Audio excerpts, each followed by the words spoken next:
Na mnatazama taarifa za mbiu ya KTN. Karibu tena, tukurejeshe kwa mwanahabari wetu Emmanuel Toa ambaye sasa hivi anatangamana na mawaziri na wabunge kutueleza tu hisia zao kuhusiana na hotuba aliyoitoa Rais dakika chache zilizopita.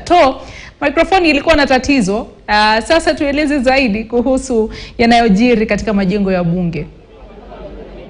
Naam, asante sana Zubeda, samahani kwa mushkila ambao tulishuhudia dakika chache zilizopita. Hapa bungeni tunaendelea kupokea baadhi ya viongozi wa bunge, mawaziri, baadhi ya wale kutoka mabunge yote mawili, seneti na bunge la kitaifa. Na kwa sasa ningependa tuendelee tuna mahojiano hayo tupate kupata maoni kutoka kwa viongozi ambao wako hapa, wako kwenye baadhi ya mazungumzo kidogo hapa. Waziri naomba kuzungumza na tuko live KTN News. Tueleze tu kwanza hisia yako ya kwanza kutokana na taarifa ama hotuba hiyo ya Rais. Unaonaje kwa maoni yako? Nafikiria mmesikia vile Rais amemalizia. Nataka kuanza hapo. Amesema ya kwamba sasa Kenya iko tayari kusonga mbele. Hakusema kwamba Kenya iko sawa. Amesema ya kwamba Kenya iko tayari kusonga mbele kwa sababu ya ile mikakati ambayo tumeweka, ambayo imetutayarisha kung'oa nanga kutoka hapa kwenda mbele. Naam. Amezungumzia swala la gharama ya maisha, akasema ya kwamba bei ya unga imeshuka hadi shilingi 145 kwa kilo 2 ya unga. Wewe unaona kweli kama amezungumzia kwa mapana marefu kuhusiana na swala hilo? Kwa sababu Wakenya bado wanaumia. Bado Wakenya wanaumia, na sababu tuko na ile mambo ambayo tunaweza kumudu hapa kama mambo ya chakula. Na kusema ukweli, ukiangalia upande wa mahindi ya kwamba kutoka magunia milioni 40 kufika kwa magunia milioni 61, magunia milioni 18 ambazo tumeongeza, bei lazima ishuke. Na mambo mengine kama mafuta tukiendelea kuangazia hali ya kimataifa, tunatumaini pia itashuka. Waziri hajazungumzia bei ya mafuta katika hotuba yake. Mbona unadhani alifanya hivyo? Ni kwa sababu amezungumzia yale mambo ambayo sisi tunaweza fanya kitu. Ya chakula tunaweza, ya mahindi tunaweza, lakini ya mafuta ni hali ya dunia. Na ndio hakuzungumzia. Amesema vile yeye anafanya. Sasa hakutudanganya. Kweli si kweli? Mwisho kabisa waziri, vijana wako wa NYS watapata nafasi katika vikosi vya kijeshi, vya polisi. Unasemaje hivyo kwa sababu ni taarifa kubwa? Nashukuru Rais kwa sababu unakumbuka juzi niko huko NYS nilitangaza hiyo mikakati ambayo tumekubaliana na Rais ya kwamba 80% ya mtu ambaye anaingia jeshi, polisi, idara ya wanyama ya KWS, idara ya msitu kwanza watatoka kwa NYS. Na ni kwa sababu hao vijana tayari washapitia ile mafunzo ya paramilitary training. Ukiangalia upande wa polisi kuliko ile miezi 9 watu wanaenda kule kiganjo sababu ya NYS. Sasa tutapunguza hiyo muda na ikuwe miezi 4 kufika miezi 6, na hiyo itapunguza gharama ya mafunzo ambayo tunapea askari wetu. Mwisho kuna bila shaka jana umeweka kwenye mitandao yako, kuna baadhi ya wabunge wanasema kwamba haufanyi matamshi yako, wakati mwingine wanakosanisha. Unasemaje kuhusu wale ambao wanataka wewe utolewe kwenye afisi yako? Kutolewa sio kufa. Asante. Asante sana mheshimiwa.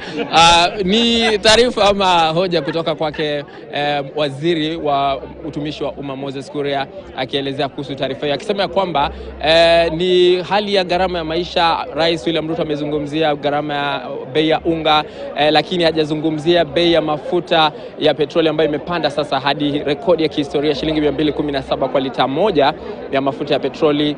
Na bila shaka akisema kwamba Rais William Ruto hakuzungumzia hayo kwa sababu ni swala ambalo ni la kimataifa, na baadhi ya wengi walikuwa wanataka yeye mwenyewe aondolewe kwenye afisi yake kwa sababu ya matamshi aliyotoa haswa kuhusiana na bei ya mafuta, pamoja na kuzungumzia hali ya kule kungatuliwa kwa gavana wa Meru Kawera Mwangaza kwenye afisi yake, na anasema kwamba yote ni ya Mungu.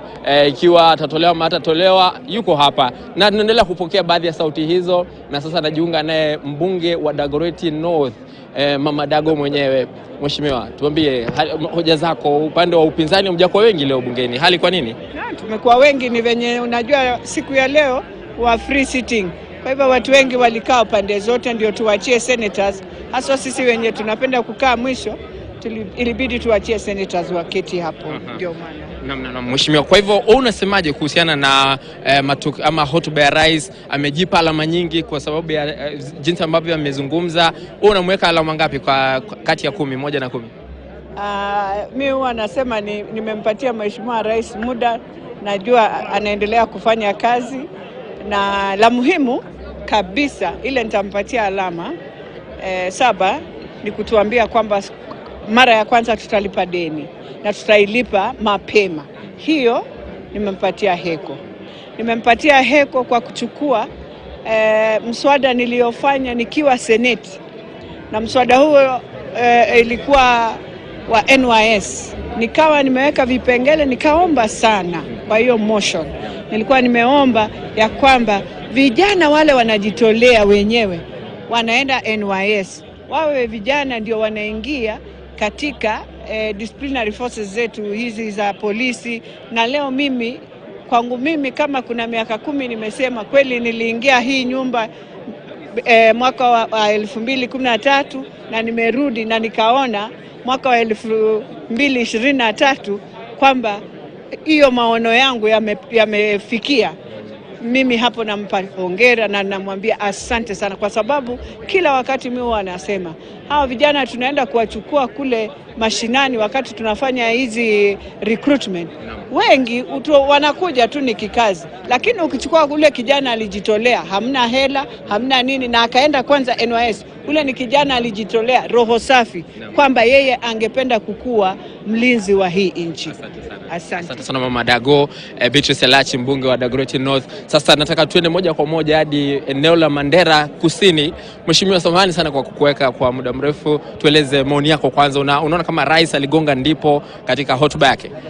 Kwa yale mambo ambayo amezungumzia Rais aligonga ndipo, na hotuba yenyewe ilikuwa fupi kulingana na hotuba zile zilizopita hapo mbeleni. Ilikuwa hotuba tamu, ilikuwa hotuba ambayo ni ya kutia motisha, lakini kwa yale mambo alizungumzia, kwa mfano alizungumzia juu ya akiba ile ya Hustler Fund, na alisema aliweza kueleza akipeana ushahidi namna Hustler Fund hiyo iliweza kusaidia vijana wengi na wafanyabiashara wengi kuweza kujikwamua katika hali hii ngumu ya biashara. Ameweza kuzungumza kuhusu ukulima na fertilizer program, vile fertilizer program imeweza kusaidia kuchangia usalama wa chakula katika nchi hii. Rais pia ameweza kuzungumza juu ya sera kadhaa ambazo zimepitishwa bungeni kuhusu afya ya kimsingi na vile sera hizo ambazo zitaweza kusaidia, na nafikiri alifanya vizuri sana, hasa katika kujaribu kupeana ushahidi kuhusu mambo kadhaa ambayo ameweza kuzungumza kuhusu mambo ya ICT na vile hii sera ya dijitali kuweza kufikia huduma za serikali na huduma zingine itaweza kusaidia nchi hii hata katika uchumi na biashara na vitu kama hizo. Lakini mimi nafikiria mambo mawili ambayo nilitarajia Rais azungumze ambaye hakuweza kuyazungumzia. Nafikiri kama angeongezea ingetia utamu zaidi katika hotuba yake. Moja, wakati hii tunapozungumza sasa, tuna katika sehemu nyingi katika nchi hii wananchi wanapambana na hali ya El Nino. Kuna mafuriko katika sehemu kadhaa katika nchi hii, especially sehemu ambayo ninatoka, mji mkuu wa Elwak ambaye mahali mimi nawakilisha bungeni katika Mandera Kusini. Tunapozungumza sasa hivi umezama katika maji, na nilifikiria kwamba Rais ataweza kuzungumzia hali ya watu hao ambao wanahangaishwa sasa na mafuriko katika sehemu kadhaa za nchi hii. Tunaambiwa kulikuwa na vifo Wajia, kulikuwa na vifo Elwak, kulikuwa na vifo Mombasa, mafuriko yamesomba magari. Tumeona Isiolo na Samburu watu wakiokolewa kutoka kwa mafuriko wakitumia helikopta. Na mimi nafikiri Rais angezungumzia mambo hayo ambayo Wakenya wengi wangenini. Pia mwisho kabisa, nafikiria gharama ya maisha inazidi kupanda, na moja jambo ambalo wananchi wangependa Rais angezungumzia ni kuhusu bei ya mafuta, na tunahofia kwamba bei ya mafuta itaongezeka tena. Pengine Rais angezungumza awapatia Wakenya motisha na nia kwamba pengine haitawaadhiri zaidi. Asante sana Mheshimiwa. Asante sana. Sema jina lako tu Wakenya wakujue. Mheshimiwa Abdul Haro wa Mandera South Kusini. Asante. Naomba niende Mosop sasa, alafu nije kwa Mheshimiwa. Zunguka tu hivyo Mheshimiwa. Tueleze Abraham Kiro, Mheshimiwa Mosop constituency. Kwa maneno mafupi kwa sababu ya muda, unasemaje? Rais alizungumza vizuri, alizungumzia masuala yote ambayo Wakenya walitaka ama vipi? Kwa kusema kweli Rais aliongea vizuri this being the first address to the nation, niliona aliongea vizuri, alitaja mambo mengi, mambo ya hustler fund ambapo watu wengi wameshachukua return imekuwa about 73%. Alikuza mambo ya fertilizer yenye imesaidia sana, watu wengi walipata nafasi ya kupanda na walipata mazao nzuri. Aliongea juu ya cost of living, even though sasa cost of living iko juu kidogo, lakini I can assure you with all the policies Rais ameweka into place, itatusaidia na mimi najua cost of living itaanza kwenda chini. Wakenya wengi wanasema saizi cost of living iko juu, lakini vile Rais amesema na mkakati ambao ameweka into place itatusaidia, na mimi najua Kenya itaenda kwa mahali mazuri. In general mimi nasema it was a good state of the nation address. Thank you so much Mheshimiwa. Asante Abraham Kirwa, mbunge wa Mosop. Sasa tuelekee kule, tueleze jina lako Mheshimiwa Wajir West na maoni yako. Kulingana na maoni yangu, leo Rais hakutaja ile maneno zingine tulikuwa tunahitaji na tulikuwa tunafikiri atataja, kama mambo ya El Nino na mafuriko ambaye zimeenea katika kote hii nchi. Kulingana na mimi, aliguza maneno ya maisha, gharama ya maisha, lakini hiyo haikutokea vizuri. Kulingana na mimi, hajafanya vizuri. Lakini wacha tupatie muda. Alisema anataka muda, lakini tutampatia muda zaidi. Kulingana na mimi pia aliguza maneno ya fertilizer, lakini sasa kama umeongeza ushuru kwa mafuta ya magari na hizi vitu, mazao na vitu zingine hazitarudi chini. Sawa. Asante Mheshimiwa, kwa sababu ya muda naomba nizungumze na Mheshimiwa alafu tuje kwako mama county wa zamani. Mheshimiwa wa Laisamis Joseph Lekuton, tueleze tu watu wa Marsabit kule wanasemaje, wamefurahishwa na hotuba ya leo? Yes, tumefurahishwa na hotuba ya His Excellency, na personally nikiwa mheshimiwa wa Northern Kenya na pande ya especially Laisamis constituency where I represent, ningependa kushukuru President. Ametaja mambo mengi ambayo yanaguzia wa Kenya. Ametupatia hope mambo ya nyumba. Ametuambia vile ameandika walimu wengi. Ametuambia vile analeta universal healthcare. So it was a very positive speech in my opinion. Na tungependa kidogo tu angeguzia mambo ya floods. Mambo ya maji ambaye watu wangu hasa Laisamis wameathirika sana. Ningependa angeguzia hayo na vile serikali inaweza kuingilia na kusaidia kwa haya maneno. Kwa hivyo unampea alama ngapi katika shughuli ya leo? Nampea President 9 out of 10. 90%. Ajiongelea bei mafuta Mheshimiwa. Yeah, well, he had to give a positive speech today. Na tumekubali. Asante sana. Asante Mheshimiwa Joseph Lekuton, mbunge wa Laisamis. Sasa nizungumze na Mheshimiwa, umekuwa na shida nyingi huku Seneti, bunge la kitaifa. Je, mambo yamefikia wapi kwanza? Tuanzie pale mambo ya whip. Shida zimekuwa nyingi, lakini zimekuja na baraka. Chama cha Jubilee sasa ni chama ambacho kinatambulika katika bunge la taifa, na mimi sasa ni whip. Unajua pale nilikuwa mdogo wa whip, sasa mimi ni whip wa chama cha Jubilee, na tunafurahia kwa sababu tulikuwa tumeandikia speaker tukasema kwamba tutoke katika uchaguzi hatujakuwa na uhusiano mwema na Azimio, na tukasema sisi hatuendi Kenya kwanza, tunataka kuwa pale tumejisimamisha kama chama cha Jubilee, na tumefurahi sana. Wale wabunge ambao tuko 28 wabunge tu watatu ambao walikuwa wamepotea kidogo, lakini vile walikuwa wameambiliwa kile kiti, lakini wamefika pale wakapata, kumbe walikuwa tu wanadanganywa tu. Wote tutawarudisha nyumbani, tutakaa sisi wote 28 na wale wa seneti watano, na tutahakikisha kwamba kesi ikiisha kotini Jubilee itasimama na tutaanza kwenda grassroots sasa kutafuta wafuasi wengi ambao wanapenda Jubilee. Naam. Sasa tuzungumzie hotuba ya Rais. Unasemaje? Hali imekuwa vipi na unampa alama ngapi kwa mazungumzo ya leo? Nitampatia alama 70. Kwa sababu amehusisha yale ambayo ameongea na yule mwananchi wa kawaida. Akizungumza maneno ya hustler fund, ameelezea pale imefika, na akasema ya kwamba hata kuna wale ambao wanataka iongezewe ili wapate nafasi ya kununua kama vile tuktuk, na anapeana jina. Kwa hivyo pia amezungumzia maneno ya afya, ambapo pale mbeleni mimi nilikuwa mwenyekiti wa afya, na nimefurahia sana kusikia kwamba sasa wamekubaliana na magavana ile pesa ambayo itakuwa ya hospitali haitoki nje, kwa sababu hospitali zilikuwa zinatibu watu, pesa inarudishwa kwa ile central depository, alafu sasa hiyo pesa labda inatumika kwa barabara pale pengine, lakini ile pesa ya matibabu ikirudi kwa ile hospitali ambayo inafanya kazi, hiyo ni ya muhimu sana. Maneno wale walikuwa community health volunteers saizi ambao wamepewa vifaa vya kwenda mashinani, Mimi ni mmoja ambaye naamini prevention is better than cure. Kwa hivyo ile maneno ya UHC ambayo tulianzisha, kwangu nimefurahi sana kusikia vile inaendelea. Labda hakuguza sana maneno ya infrastructure ambapo labda watu walikuwa wanagojea sana, lakini najua kwamba kuna pahali ilikuwa amesema kwamba wanatafuta pesa. Kuna barabara kama ile ilikuwa ya Mau ambayo tungetaka imalizike. Wakati mvua kule kwetu mvua imekuwa mingi sana na barabara hali sio mzuri sana. Maneno ya hali ya uchumi ameguzia tu kidogo tu, na akasema maneno ya unga sasa inashuka bei kwa sababu ya fertilizer.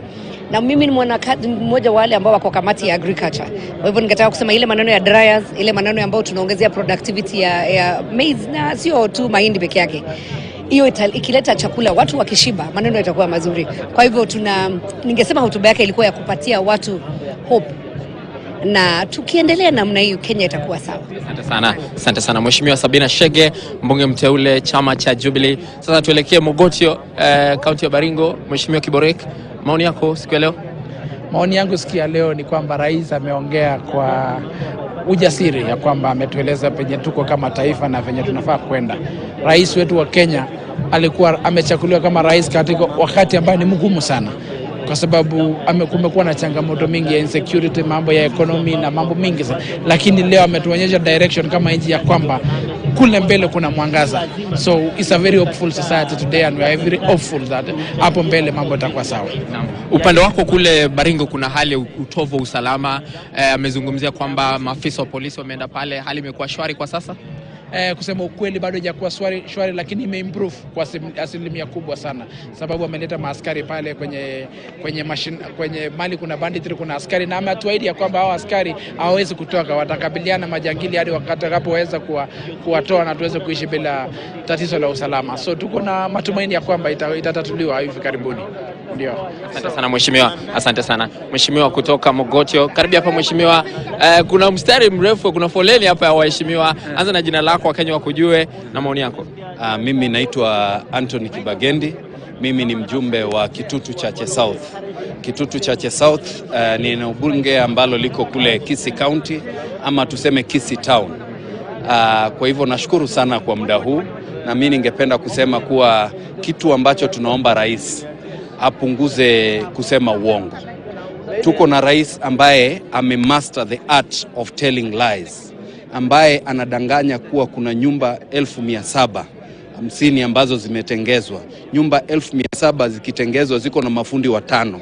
Fundi watano au hiyo ni kazi ya watu karibu 3.5 million. Ukiinject kazi 3.5 million jobs in Kenya, hiyo inaweza kusikika katika uchumi. Kwa hivyo hiyo uongo ndiye apunguze. Ja pili ni kusema ati anafikiria wale watu ambao wako kwa the bottom of the pyramid.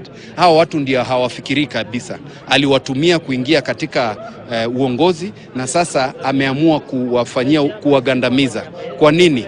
Yeye ameongeza ushuru kwa kila kitu, haswa vitu ambavyo hao wanatumia zaidi. Mafuta taa, mafuta ya gari, mafuta ambayo inatumika kwa generating of power, hiyo ambayo imefanya maisha yamekuwa magumu sana kwa wananchi wote. Na kitu kingine pia ameongeza hela maradufu kwa mambo ya elimu, higher education. Ameongeza fedha mingi kabisa katika university education, ameongeza fedha nyingi kabisa katika technical training colleges. Kwa hivyo awache kutumia lugha ambayo ni ya kujaribu kuwahadaa wa Kenya. Kwa hivyo mimi kitu naambia wa Kenya, tafadhali mkiona rais mmwambie apunguze uongo. Asanteni sana. Asante sana. Hizo ni ndimi za upinzani.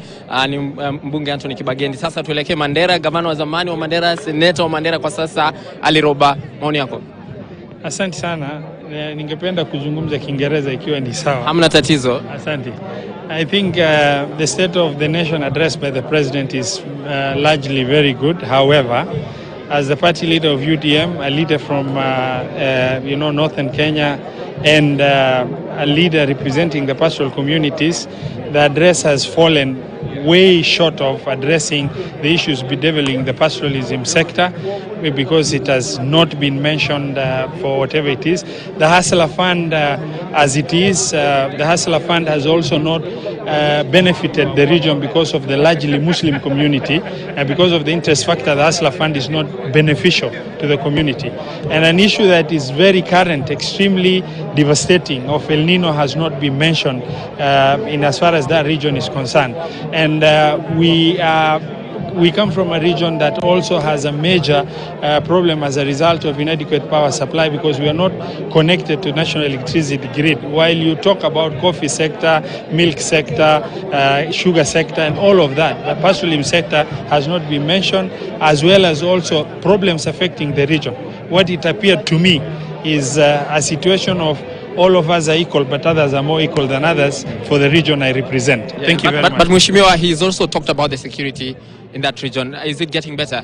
Well, the issue of security in broader terms, but what I'm looking at is survival, the mainstay of the economy of that region. And the enablers of the economic activities of that region, such as,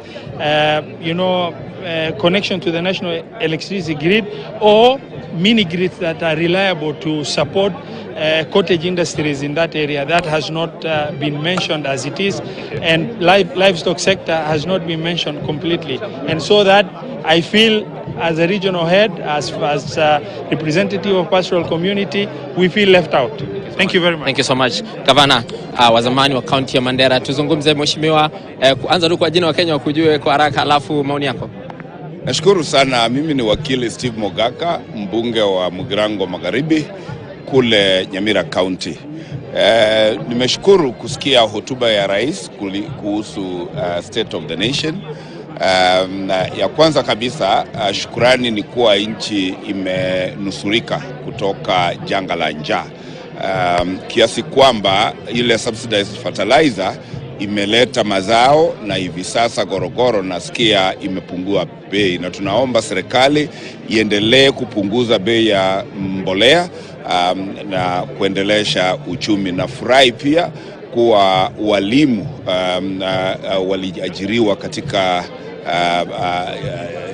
in the last 10 months, na tunaomba pia wabunge wenzetu katika ile budget imeletwa kuongezea Ministry of Education pesa ya kuconfirm wale walimu ambao wamechukuliwa kama interns, tuipitishe ili walimu wetu waweze kupata ajira kamili. Lakini changamoto kuu ni kuwa bei ya kawi katika nchi ya Kenya, ambayo imefanya Kenyan products kuwa uncompetitive. Hiyo kidogo tutahitaji kuishughulikia ili tudhibiti uchumi wetu. Asante Mheshimiwa Mwagaka. Tuongee Nairobi alafu tuende Kisii kidogo hapa. Mheshimiwa KJ Dagoretti South Kusini. Tueleze tu maoni yako siku ya leo. Rais amezungumzia masuala ya vijana, NYS wanapata kazi, mengine. Kwa hotuba zima, wasomi wanasema kwamba kunayo style na kuna form. Kwenye style ni vile ambavyo unajiwakilisha. Umeona kwamba rais amekuja na mbinu mpya. Hasa kuna Wakenya watafikiria kwamba amekariri hotuba nzima kutoka kwa fikra zake, lakini ukweli ni kwamba ameleta mbinu mpya za kuweza kuwahutubia wananchi. Umeona kwamba ametoa hotuba nzima kutoka kwa kitu ambayo nyinyi wanahabari mnaita teleprompter ama autocue, na akaweza kuitoa kwa ufasaha zaidi, kumaanisha kwamba yeye mwenyewe ni mtu ambaye anakumbatia masuala haya ya teknolojia. Kwenye style bado umeona kwamba rais hakuja tu na kutuhutubia. Jana usiku aliweza kuongea na mamia ya Wakenya kupitia kwa simu, Wakenya ambao wako kule mashinani, kwamba sio ripoti ya kuambiwa. Aliweza kuongea na wavuvi, akaongea na wakulima, wale ambao wamenufaika kutoka kwenye Hustler Fund, na hata wale wahudumu wa afya ambao wako mashinani, na mambo haya ameleta kwenye hotuba yake. Nikimalizia kwa style, niingie kwenye form ya vile ambavyo wamewakilisha. Niseme kwamba hotuba yake ilikuwa ni lisali moja peke yake, lakini kwa hilo lisali moja aliweza kutupea taarifa kuhusu masuala yote yale yanahitajika kikatiba. Na unakumbuka kuna masuala matatu, ni ripoti tatu ambazo wanafaa wakilishe: ripoti ya usalama na maendeleo, ripoti ya uwiano wetu na mataifa katika madola za nchi na za dunia nzima, na ripoti ambayo ni ya mwisho ambayo ni ripoti ya maendeleo na makadirio yetu kama nchi, na pia maadili yetu ambayo ni values. Kwa masuala haya yote, kwa ufupi nitasema kwamba rais amesema kwamba kwa mwaka mmoja ashabuni msingi, na ni msingi ambao uko dhabiti, na kuanzia kwa msingi huu ataweza kujenga maendeleo zaidi kwa sekta yetu ambayo inahusiana na nyinyi wanahabari na KTN. Umeona kwamba rais ameweza kutoa ripoti kwamba kwa sekta hii kutakuwa na ongezeko la kilomita 1,100 za fiber optic cable. Kutakuwa na ongezeko ya vituo 25,000 katika masoko yetu, vituo vya wifi. Kutakuwa na vituo 1,450 vya digital innovation hubs. Hiyo ni kila ward iwe na digital innovation hub, kumaanisha kwamba anabadilisha mfumo wa kiuchumi. Vile ambavyo tunajua kwamba uwekezaji mkubwa huenda kwa mabarabara, hospitali, elimu na mengineo, ameweza kuleta mfumo mpya katika uchumi wetu. Ilikuwa ni hotuba ambayo ilikuwa na hope ya kutosha. Asante sana Mheshimiwa John Kiare, KJ Dagoretti South. Nashukuru sana. Tuelekee Kisii. Rene Mayaka, maoni yako?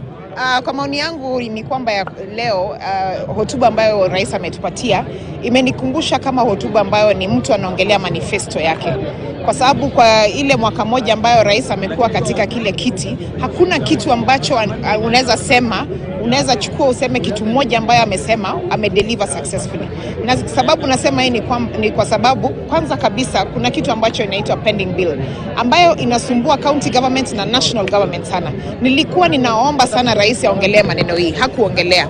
Rais aliamua kuchukua hotuba yake kufanya ikuwe an individualistic hotuba ya kuangalia kile watu moja wamefanya kila mahali. Lakini tuko na issues katika nchi hii kama macroeconomic issues.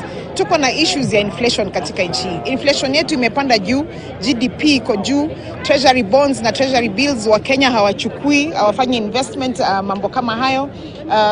Dola yetu iko, shilingi iko juu kushinda dola, hajaongelea mambo haya. Na kwa hivyo kwangu mimi imekuwa ni hotuba ambayo iko na a lot of hope, lakini hakuna real tangible issues. Na nataka kusema ya kwamba serikali imefika wakati ambapo kubali ya kwamba nchi hii iko katika hali mbaya.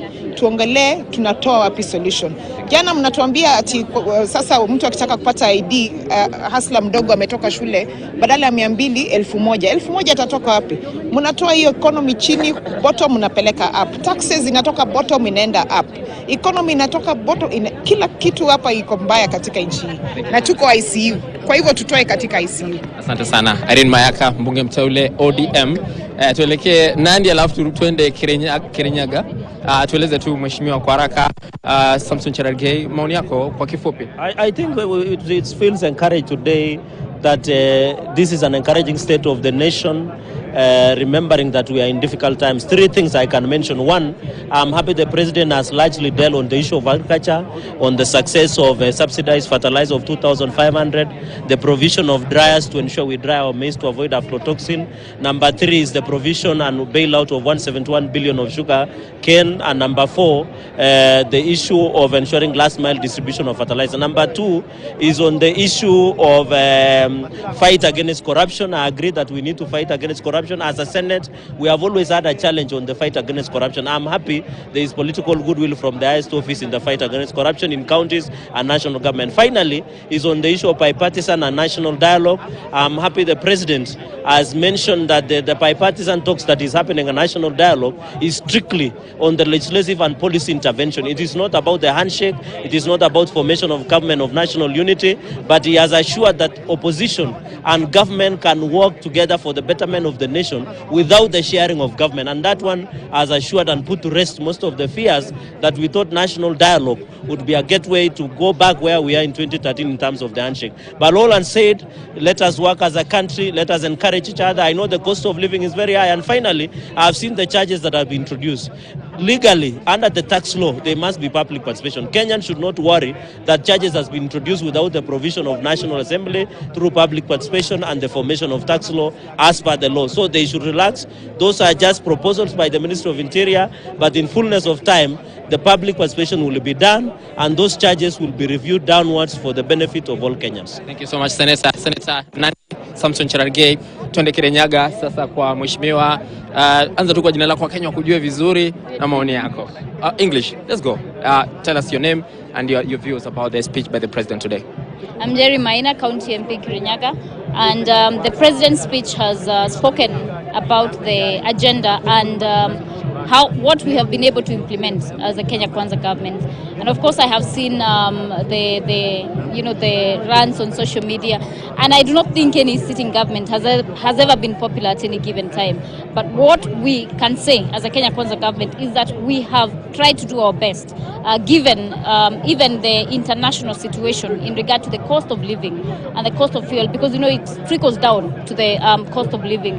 And I am very happy that the president has spoken about our agriculture, about the cherry fund for the coffee farmers, because it will be able to ensure that we take the money from the focal points that used to have high circulation to the people in the rural setups. He's also talked about healthcare, universal health coverage, because everyone, as the Constitution of Kenya 2010 stipulates, has a right to the highest level of attainable healthcare in this nation. Perhaps I know, of course, we have high rates of unemployment, and I want to urge the Kenya Kwanza government, which I am a part of, to continue and consistently ensure that we try to cater for the young populace of this nation, so that we do not leave them behind, because they are part and parcel of this nation and they form more than 50% of the populace in this nation. So there's a lot that has to be done 1 year in government.